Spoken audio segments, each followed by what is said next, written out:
बिस्मिल्लाहिर्रहमानिर्रहीम। अस्सलाम वालेकुम दोस्तों, कैसे हो? ठीक ठाक हो दोस्तों? मैं मियां सलीम और तुसी देख रहे हो मेरा यूट्यूब चैनल प्यारा पाकिस्तान। दोस्तों, इस मस्जिद का संगे बुनियाद 24 नवंबर 2020 ਨੂੰ ਰੱਖਿਆ ਗਿਆ ਸੀ।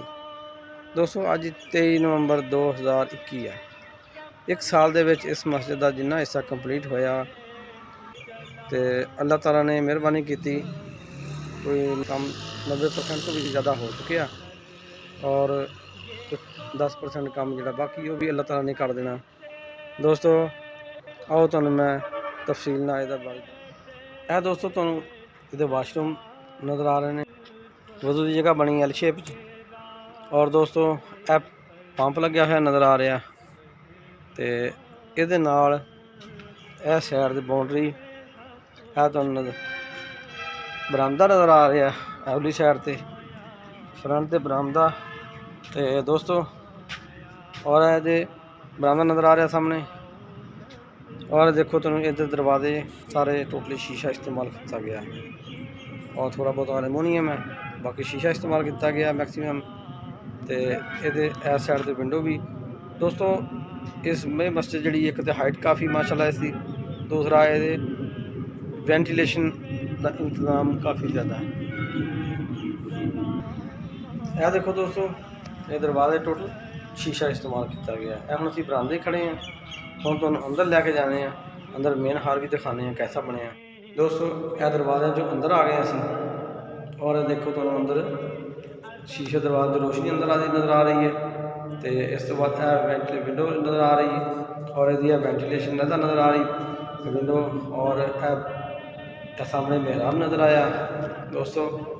तो यह देखो तुसी दूसरी साइड से भी विंडो नज़र आ रही और माशाल्लाह दरवाजे काफ़ी बड़े 10 फुट के दरवाजे ने। तो ये बाहर नज़र भी आता है नमाजियों वास्ते, इमाम नज़र आ रहा है, इमाम नमाजी भी नज़र आ रहे हैं।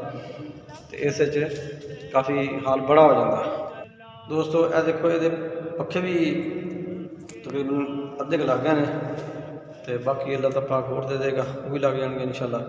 तो इतने 5 टाइम जमात भी हो रही है।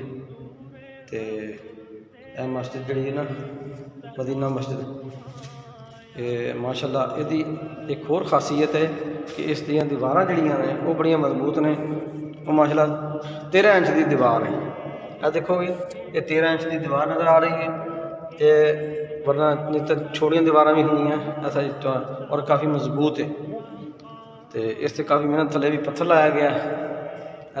5 सफ़ा ये अंदर पैंदियां हैं। इस मस्जिद की लंबाई हाल की सफ़ की लंबाई जी 40 फुट और इस 5 सफ़ा हाल और 2 सफ़ा ये बरामदे ने। तो बाकी अगे इंशाल्लाह सेम बन जाएगा, अल्लाह पाक भी बना देगा।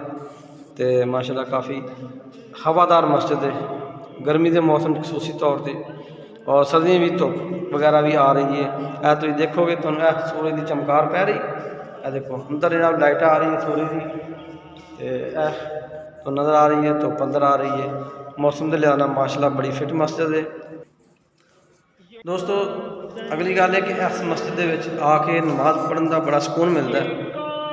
वैसे अल्लाह का घर हर जगह पर माशाल्लाह सुकून दे हुंदा, इस भी माशाल्लाह बहुत प्यारा मज़ा आता नमाज पढ़ने का कि बंदा कहता मैं सुकून बैठ नमाज पढ़ता एक बैठा रहा मैं। अल्हम्दुलिल्लाह ये अल्लाह पाक का शुक्र है कि अल्लाह ताला ने सानू मस्जिद ये साढ़े महल्ले के मौजूद है।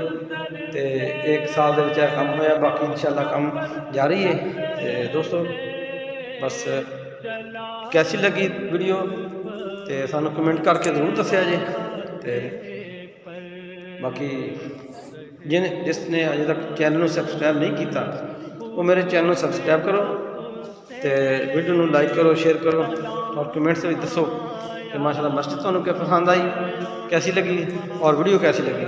दोस्तों बहुत शुक्रिया, साड़ी दुआ है कि अल्लाह ताला तुहानू हमेशा खुश करम रखे। तो बहुत शुक्रिया, अल्लाह हाफिज़।